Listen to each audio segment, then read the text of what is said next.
combing through Twitter, man, and going through like a lot of these tweets and just trying to chime in with conversations on like how to help people. Like, I think the number one thing people need help with is just a beginner workout.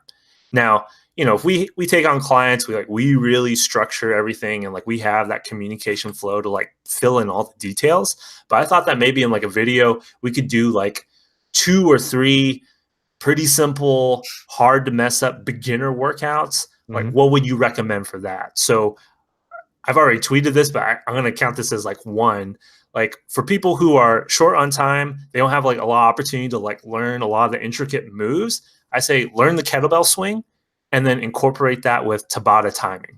So Tabata timing, quick refresher, is you have so many seconds of working, like doing the move, and a reduced amount of time for resting. So very common scheme is 20 seconds to do the exercise, 10 seconds of rest. You go back and forth until you reach, I think, 2 minutes, two something minutes, like where basically you have 8 rounds of attempts. So on a very 4 minutes, 4 minutes. I'm sorry. So in like a very minimal scheme, you do a 4-minute workout. Like, if you want to do more rounds, you can build that up to like 16 minutes. But I mean, for anyone who's starting out, like that 4 minutes, you're going to feel pretty winded. And you can adapt that to any kind of move, but like kind of most bang for your buck, I think kettlebell swings is a good one.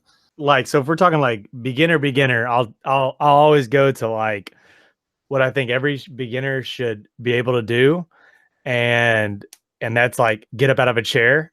And I just think it's like a really useful skill. So I always think like the box squat is like the most bang for your buck as a beginner, is learning like foot placement. And like, this is like more on the learning side of things, learning like foot placement, how it feels, where you should feel it in your legs, on your knees, and like how you can adjust yourself.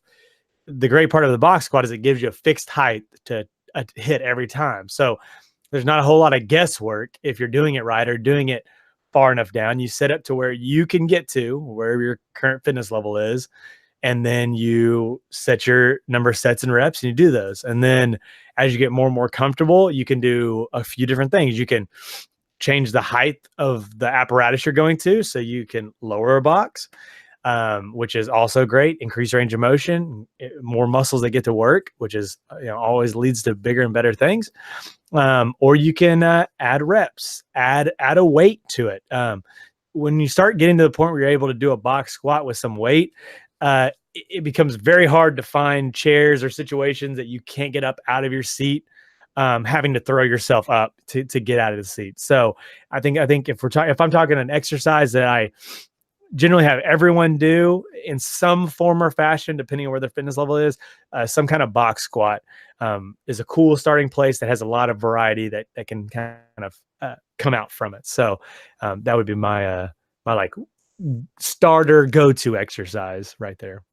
Yeah, I'm just going to piggyback off that real quick, where maybe it's not necessarily a workout or exercise, but a mechanic that will like take you far is training you so you're not kicking yourself up out of the seat, like learning what muscles do what.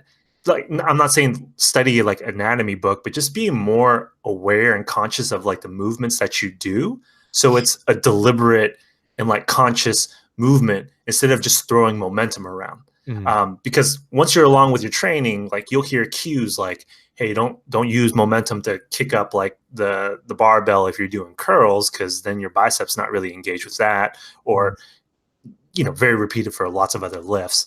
But if you want to transition into being conscious of that, I mean, that's going to take you to the pathway of something that we really strongly believe in, the mind muscle connection, getting something like that down, just not being tempted to just do cardio. Like, just, I don't know, man, it's so tricky because you don't want to overthink. You do want to just get started. But then at the same time, like if you're just too mindless with everything, I feel like that's part of the reason why so many people fall off too, right? Well, like the hard part is like a lot of people don't have the base knowledge to get started. So they all know how to walk. Everyone who has able legs knows how to walk. And so that's just a very, very simple place to start because it requires no knowledge. You can set a timer, you can just go outside your house, you can walk. And so that's why that's why walking is always an awesome like addition or even a starting place for some people, is because it gets some sort of activity going. But then for like longevity and just like most usefulness out of your body, adding some sort of mechanic that you use every day and can strengthen in the gym or strengthen at home, or whatever you're doing, I think adds that much more value to that activity. Because walking is something you do every day, and unless you're really, intensifying it's a good cardiovascular activity. Um, it's always good to like walk and like move and just be more active. But if as a beginner looking for just a few simple things to progress in, and not overcomplicating like the volume of exercise that are out there, the amount, the masses, there's as many as there are stars, it seems like at points. But if you just, fix yourself up on just, our solar system of planets, and pick, several just, simple baseline exercises that you do 2 to 3 times a week and get very good at those. It doesn't take a lot of knowledge. It takes a very limited amount of time, and you'll be able to see progression. And when you start seeing progressions, when you start understanding the benefit of what you're doing and how it makes you feel when when you don't have to ask for help picking up stuff, when you Mhm. don't need a hand to get out of your chair at home, or you can get yourself out of the car easier. You can carry all the groceries in one go. That's always a funny one that people strive for, is that one shot grocery run.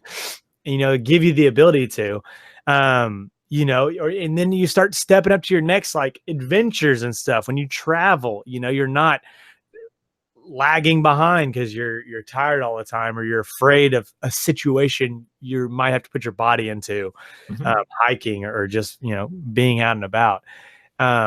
So that's why I love. Yeah. I think I kind of got away from where you're going, like talking about like the walking as kind of a like maybe too basic, but I think it has its place if you have if your mind is like, okay, I've got to start somewhere. Walking is something I can use as like my base activity as I learn.